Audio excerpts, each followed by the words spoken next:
Ahoy hoy, welcome back to my channel. First of all, I would like to apologize about my voice. My asthma is acting up, so that's why I sound the way I sound. So with that out of the way, today I figured we would talk about spirit photography. And let me start off by saying, no, spirit photography is not evidence that spirits exist. It's actually the opposite.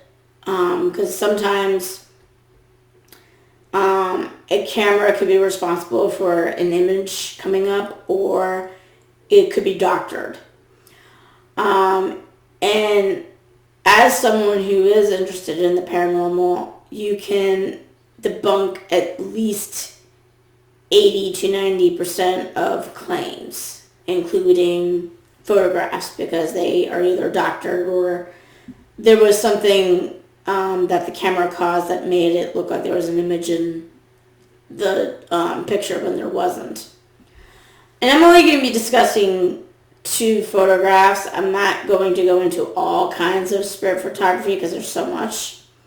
So I'll just lay out the groundwork as well as go into 2 different photos. And I'll even give you guys an example of how you can experiment on your own with one of those forms of spirit photography.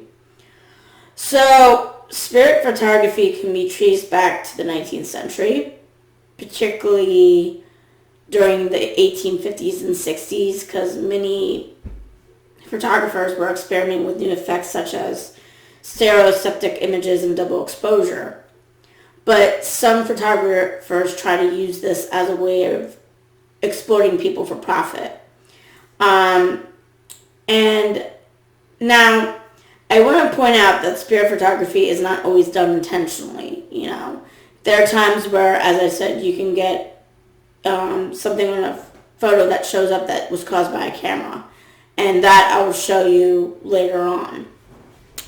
However,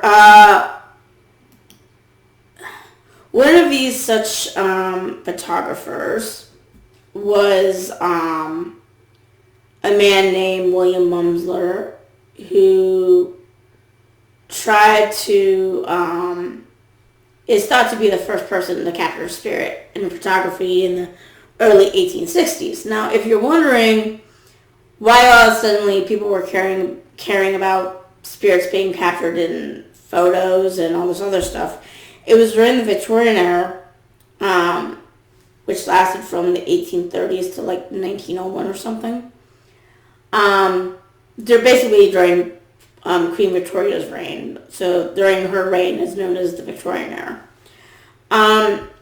During the Victorian Era, people were beginning to get interested in, the paranormal and death more, and the afterlife more. Usually heaven and hell, but, if there's a life after death in general. Now, interest in the afterlife has been existing basically since ancient Egyptians.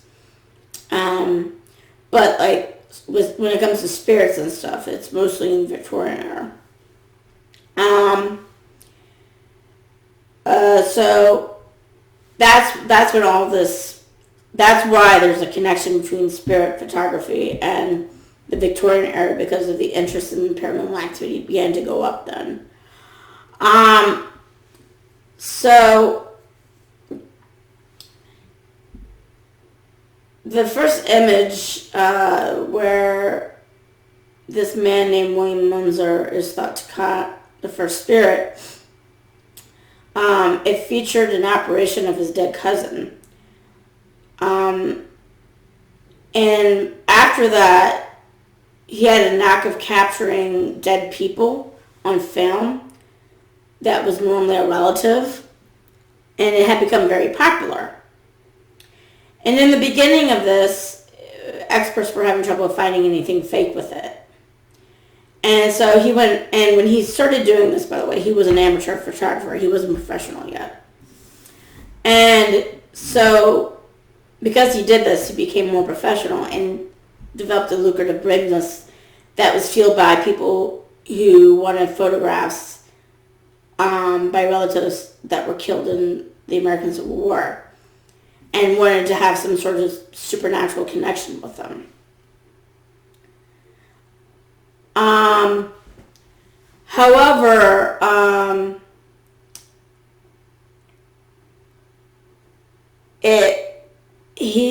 so here's the thing.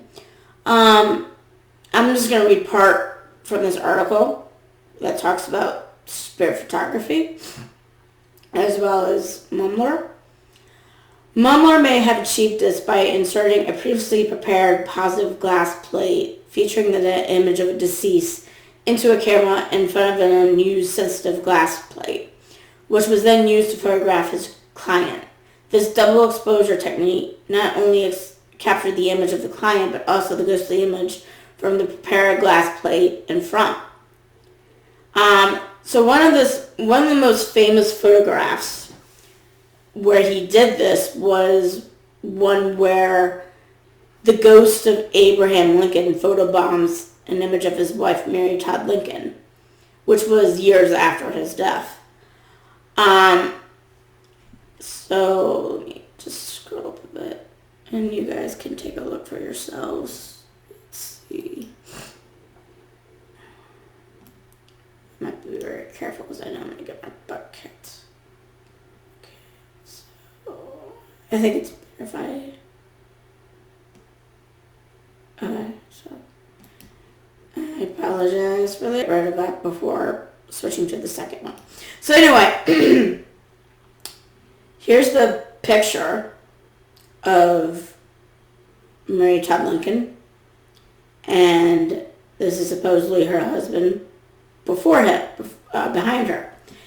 Now the funny thing is, from what I heard, is that when Mary Todd first saw this picture, she didn't really think that was her husband. She didn't recognize him or anything. And a medium had been the one that told her, oh, this is your husband. So she was skeptical, basically, when she saw this photo for obvious reasons. And so let me just turn you guys back. So this is the famous photo. And then, oh yeah, it is there. Okay, I apologize. I'm about to switch my thing. Okay. So, did he finally get caught? So,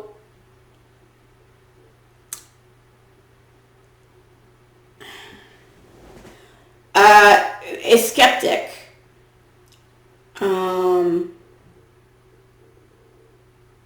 of Mumler's work, was the showman P.D. Barnum. You know, as in the former circus, Barnum and Bailey.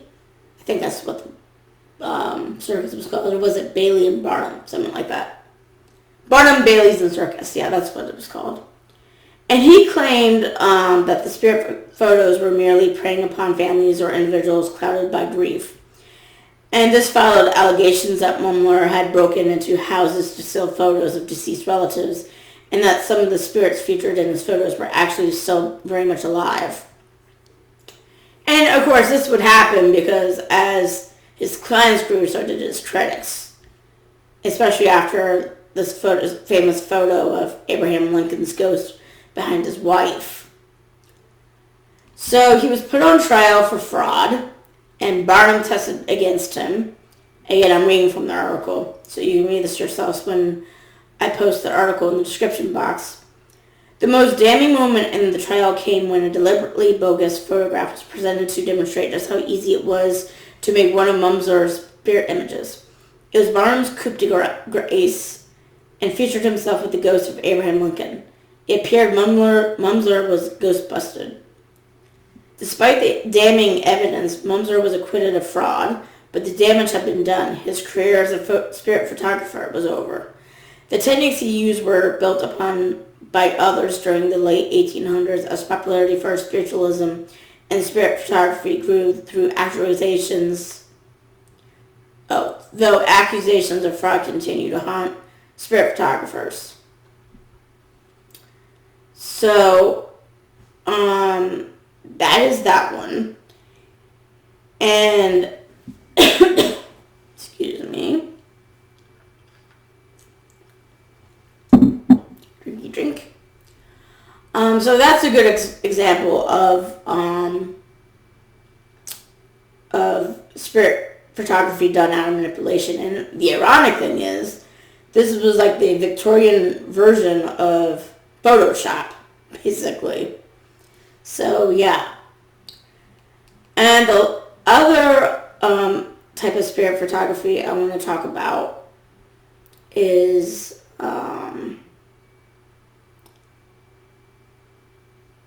the famous brown lady spirit that haunts Random Hall.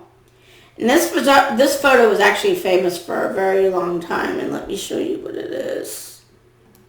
I'm going to try to be quick so you guys don't get to see that thing come up so much. There you go.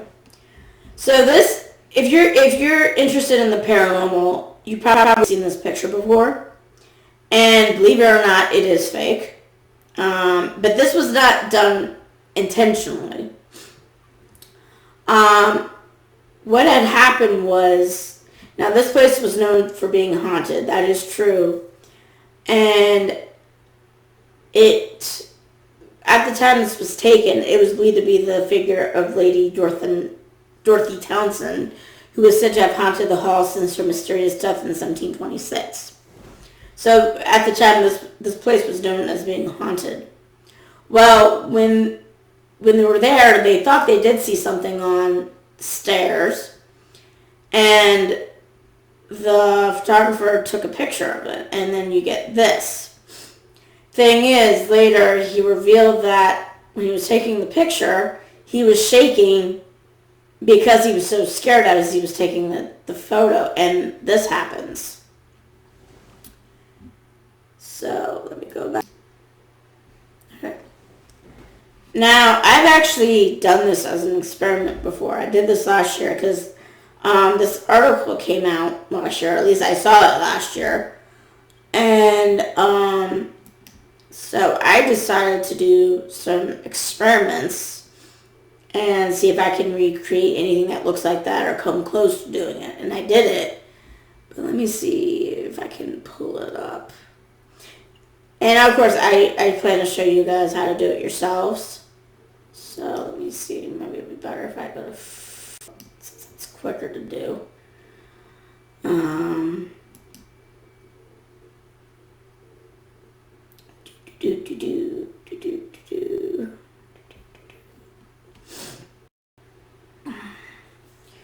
But yeah, sometimes, I mean, and the article does talk about other types of photography, or not photo photography, sorry, spirit photography. But I don't want to get into all of them because it's just so much.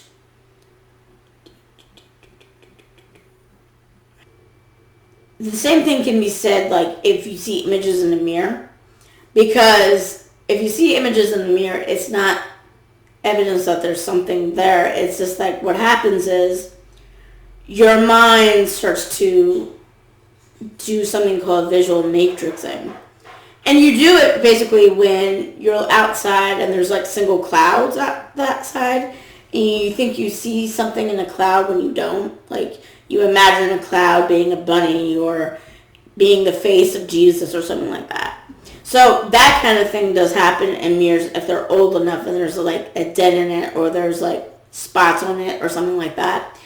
And when you have old mirrors like that and your mind sees all those dents and those spots on the mirror, your mind's going to start doing auto matrixing or visual matrixing, and you're going to start to see an image in the mirror, and you're going to think it's a ghost when it's not. So that's another kind of thing. Even though it's not technically spirit photography, it's a demonstration of what your mind can do even with a mirror.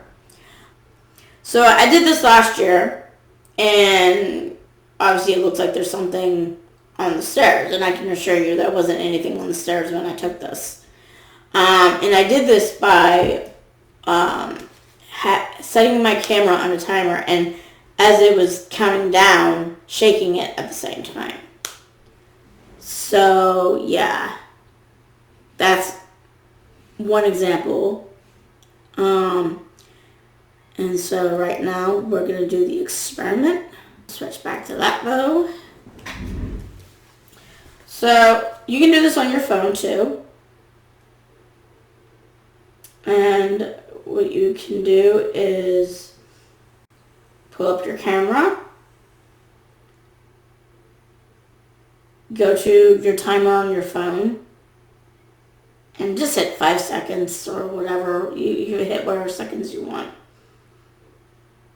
And then point it at a place.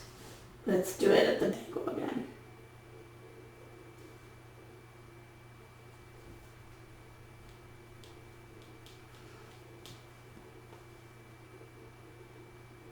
And kind of looks like there's something there. Like, you kind of see something like right near the door, like over here. Like you see like it looks like something's standing there that's fuzzy, like towards this way. Especially like right here. You think you can see something. That's the best I could get it to do. Yeah, those are examples of spirit photography, and I will post the article about it in the description box if you want to read it yourself. So I'm going to do a lot of content like this in the month of October because it's spooky month, or as I like to call it, Halloween month. So you'll be seeing me cover more about haunted locations and try food related to fall and all this other stuff. So that's what I'm going to be doing a lot this month. So I hope you guys are going to like it. Ken did the same thing last year. So yeah, if you like this video, hit like. If you subscribe, I'll be absolutely joyous, and I'll see you guys later. Toodles!